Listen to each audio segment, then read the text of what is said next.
Hello dear friends, welcome back to this YouTube channel. और आज के वीडियो में हम करने जा रहे हैं उडोगोनियम। उडोगोनियम जो है डिवीज़न क्लोरोफाइटा का एक मेंबर है और उडोगोनियल्स ऑर्डर का इसको आप टाइप जीनस मान के पढ़ सकते हो। तो अगर इसके सिस्टमैटिक पोजीशन की बात करें तो इसका डिवीजन जो है वो है Chlorophyta, class Chlorophyceae, order Oedogoniales, family Oedogoniaceae और जीनस है इसका उडोगोनियम। बेसिकली जो उडोगोनियम है इसका अगर हम वर्ड टू वर्ड मीनिंग निकालें तो इसका मतलब होता है स्मॉल सेक्स ऑर्गन्स। ऐसा प्लांट जिसके सेक्स ऑर्गन्स जो हैं वो स्मॉल होते हैं। तो ये जब हम सेक्सुअल रिप्रोडक्शन पढ़ेंगे उडोगोनियम का तो उसमें हमें समझ आएगा कि क्यों इसको उडोगोनियम कहा गया है।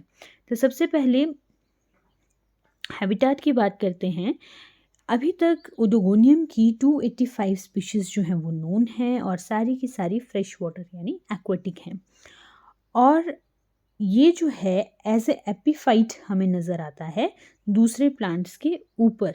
लेकिन जो मैच्योर फिलामेंट्स हैं वो कैसे हो सकते हैं, वो फ्री फ्लोटिंग हो सकते हैं।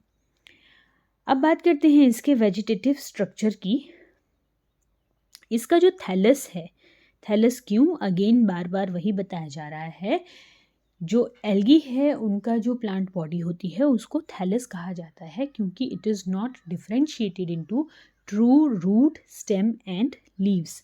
ये एक मल्टीसेल्युलर एल्गी है, ग्रीन एल्गी है। यूनिसीरेट मतलब इसके जो सेल्स हैं वो एक ही लाइन पे होते हैं, एक ही रो में प्रेजेंट होते हैं। लॉन्ग होता है और फिलामेंटस होता है। फिलामेंटस मतलब हेयर लाइक स्ट्रक्चर जो है इसका प्रेजेंट होता है और usually thallus is attached to the substratum. अब ये डायग्राम जो है ये यहाँ पर आपको दिखा दूँ, ये काफ़ी लंबा एक डायग्राम है, ठीक है। तो इस डायग्राम में हमें क्या क्या देखने को मिलेगा वो देखते हैं। जो फिलामेंट है या जो थैलस है उसमें एक बेसल सेल होता है जो मल्टीलोब्ड डिस्क जिसकी एंड में बनी होती है और इसी बेसल सेल के साथ जो है ये अटैच रहता है विद इट्स सबस्ट्रेटम, ठीक है। ये जो बेसल सेल है इसको हम होल्ड फास्ट भी कहते हैं। यहाँ नीचे जो है ये मल्टीलोब्ड डिस्क होती है और यहाँ ऊपर, ठीक है, यहाँ इस सेल का जो डिस्टल पार्ट है वो कैसा होता है, लिटिल बिट स्वोलन होता है। इसके बाद देखते हैं हम इसके बाकी सेल्स। जो इसका एपिकल सेल है, जो टिप होती है वो कैसी होती है, एक्यूमिनेट। एक्यूमिनेट मतलब इस तरह से शार्प नहीं होगी, इट इज़ ब्लंट। एक्यूमिनेट का मतलब होता है ब्लंट एंड होना। तो जो टिप वाला सेल है वो कैसा होता है, ब्लंट होता है। बाकी सारे के सारे सेल्स जो हैं वो कैसे होते हैं, समवट रेक्टेंगुलर इलोंगेटेड शेप के होते हैं। अब इस उडोगोनियम में के जो सेल है, बाहर सेल वॉल प्रेजेंट होती है, अंदर प्लाज्मा मेम्ब्रेन है, उसके अंदर लार्ज सेंट्रल वैक्यूल प्रेजेंट होगा। अगर हम सेल की बात करें तो सेल इलोंगेटेड, सिलिंड्रिकल और slightly swollen at upper and. Upper and पे ये कैसे हो सकते हैं, थोड़े से स्वोलन हो सकते हैं। इसके सेल वॉल की अगर हम बात करें तो सेल वॉल कैसी होती है, थिक होती है, रिजिड होती है और ये 3 लेयर्ड होती है। सबसे बाहर वाली लेयर जो है वो काइटिन की बनी होती है, मिडल लेयर पैक्टिन की बनी होती है और जो इनर मोस्ट लेयर है वो सेल्यूलोज की बनी होती है। बहुत इंपॉर्टेंट क्वेश्चन है आपके कम्पिटिटिव एग्जाम के पर्सपेक्टिव से भी। Outer layer chitin, middle pectin और इनर सेल्यूलोज की। न्यूक्लियस जो है हर एक सेल यूनिन्यूक्लिएट होता है और न्यूक्लियस थोड़ा पेरिफेरी में प्रेजेंट होता है, मतलब टुवर्ड द प्रोटोप्लास्ट या जो आपकी सेल मेम्ब्रेन है उसकी तरफ को वो एनलाइंड होता है, बिल्कुल बीच में सेंटर में नहीं होता है क्योंकि सेंटर में लार्ज सेंट्रल वैक्यूल प्रेजेंट होता है। अगर हम क्लोरोप्लास्ट की बात करें तो उडोगोनियम में जो क्लोरोप्लास्ट होगा वो एक ही होता है, सिंगल क्लोरोप्लास्ट है, बड़ा होता है, रेटिकुलेट। रेटिकुलेट का मतलब क्या होता है, रेटिकुलेट का मतलब होता है कि वो एक नेटवर्क लाइक स्ट्रक्चर जो है वो बनाता है, ठीक है। नेटवर्क लाइक स्ट्रक्चर रेटिकुलेट होता है, सेंट्रल वैक्यूल होता है और माइक्रोट्यूब्यूल्स भी इसमें प्रेजेंट होते हैं। क्योंकि बहुत बड़ा एक रेटिकुलेट स्ट्रक्चर है क्लोरोप्लास्ट का, तो इसमें माइक्रोट्यूब्यूल्स प्रेजेंट होते हैं जो इसको मैकेनिकल स्ट्रेंथ प्रोवाइड करवाते हैं। पायरिनोइड जो हैं वो भी प्रेजेंट होते हैं। पायरिनोइड क्या होते हैं? ये रिजर्व फूड मटेरियल को स्टोर करने वाली एक बॉडी है, ठीक है। और ये कैसी होती है?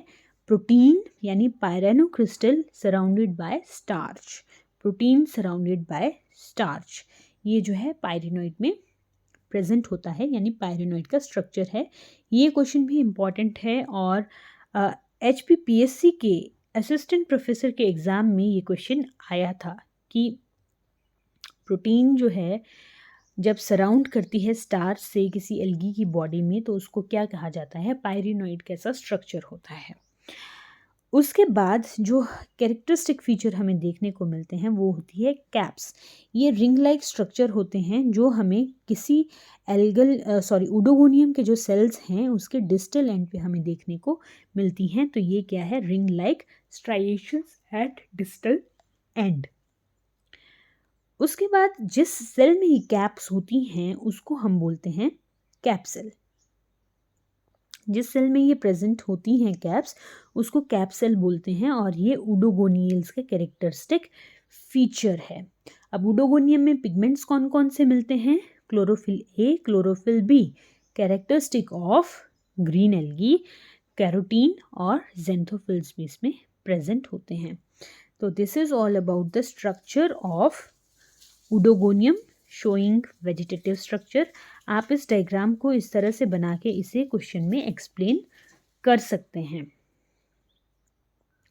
उसके बाद बहुत इंपॉर्टेंट क्वेश्चन है, ये आपके प्रीवियस ईयर क्वेश्चंस में पूछा गया था 2 नंबर के क्वेश्चन में कि उडोगोनियम में सेल डिवीज़न कैसे होता है। तो सेल डिवीज़न बहुत ही ज़्यादा पिक्यूलियर है, बहुत ही ज़्यादा कैरेक्टरिस्टिक इसमें देखा गया है। तो उडोगोनियम की जो ग्रोथ होती है वो कैसे होती है? सेल डिवीज़न से होती है। अब बेसल सेल को छोड़ के all cells are capable of division और ये प्रोसेस कैसा है? बड़ा ही पिक्यूलियर है। तो कैसे होती है? जैसे यहाँ पे ये एक फिलामेंट है और इस फिलामेंट में ये सेल को डिवाइड करना है। तो इस सेल का जो न्यूक्लियस है वो सेंटर की तरफ शिफ्ट हो जाएगा और जो इसकी प्लाज्मा मेम्ब्रेन है वहाँ पे रिंग ऑफ सेलुलोज जो है वो अपर सेप्टम के जस्ट नीचे बनना स्टार्ट हो जाती है इसकी सेल वॉल में और न्यूक्लियस जो है उसमें माइटोटिक डिवीज़न स्टार्ट हो जाता है। धीरे धीरे ये जो सेलुलोज की रिंग है ये ज़्यादा बढ़ना शुरू हो जाती है और एक फ्लोटिंग सेप्टम भी जो है हमें नज़र आना शुरू हो जाता है क्योंकि इस न्यूक्लियस ने माइटोटिकली डिवाइड करना शुरू कर दिया है। What happen next? जो एक सेप्टम हमें नज़र आ रहा था, जो एक ग्रूव नज़र आ रहा था, उस ग्रूव के वहाँ से अब ये वॉल जो है ये इलोंगेट होना, स्ट्रेच होना शुरू हो जाती है और जो बाहर की 2 वॉल्स होती हैं, ठीक है, जो आउटर 2 वॉल्स हैं वो क्या हो जाती हैं? टूटना स्टार्ट हो जाती हैं। तो इस तरह से ये सेल इंक्रीज़ करना शुरू कर देता है और जो न्यूली फॉर्म्ड वॉल है वो कंप्लीट हो जाती है। जो ऊपर वाला सेल है उसके ऊपर कैप जनरेट हो जाती है, एक कैप लाइक स्ट्रक्चर जनरेट हो जाता है और जो नीचे वाला सेल है उसमें वो कैप नज़र हमें नहीं आती है। धीरे धीरे जब ये सेल अपने एक लिमिट के साइज़ तक पहुंच जाते हैं तो बाहर वाली जो आउटर वॉल्स हैं वो भी हमें जो है बनती हुई नज़र आती है, वो बन जाती है और इसके बाद जो नेक्स्ट डिवीज़न होता है वो भी इसी कैप सेल में होता है। तो ये थी diagrammatic representation of sequence of cell division in oedogonium.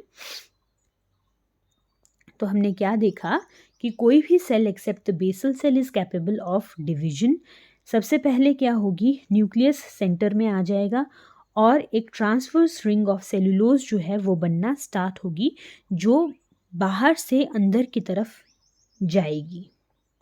ठीक है, धीरे धीरे ये रिंग, ये ग्रूव जो है इंक्रीज होता जाएगा और एक सेप्टम जो है हमें सेल के बीच में नज़र आता है माइटोसिस की वजह से, जिसकी वजह से ये जो सेल है डिवाइडिंग सेल, ये 2 सेल्स में डिवाइड हो जाता है।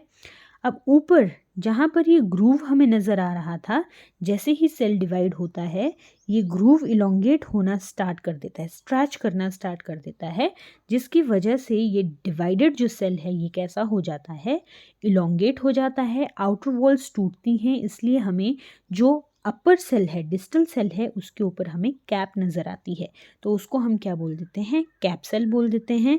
और जब वो पूरी तरह से इलोंगेट हो जाता है तो आउटर जो वॉल्स हैं वो भी बन जाती हैं और धीरे धीरे क्या है, जब इस फिलामेंट ने और ज़्यादा इलोंगेट करना है तो इसी कैप सेल में आगे डिवीज़न होता है। तो ये एक बहुत इम्पॉर्टेंट क्वेश्चन है जो एग्ज़ाम में ज़रूर पूछा जा सकता है। आप इस क्वेश्चन को अच्छे से तैयार कीजिए, इस तरह से डायग्राम आप बना सकते हैं और डायग्राम में ही आप उसको एक्सप्लेन कर सकते हैं, या पहले डायग्राम बना लीजिए फिर उसको एक्सप्लेन कीजिए, या पहले एक्सप्लेन कर लीजिए फिर डायग्राम बना लीजिए। जैसे भी आपको ठीक लगे आप इस क्वेश्चन को अटेम्प्ट कर सकते हैं। तो आई होप आज का ये टॉपिक आपको समझ आया होगा। इसके बाद ओडोगोनियम की रिप्रोडक्शन का जो पार्ट है वो नेक्स्ट वीडियो में आपको करवाया जाएगा। तब तक के लिए थैंक यू। आप इस क्वेश्चन को तैयार कीजिए।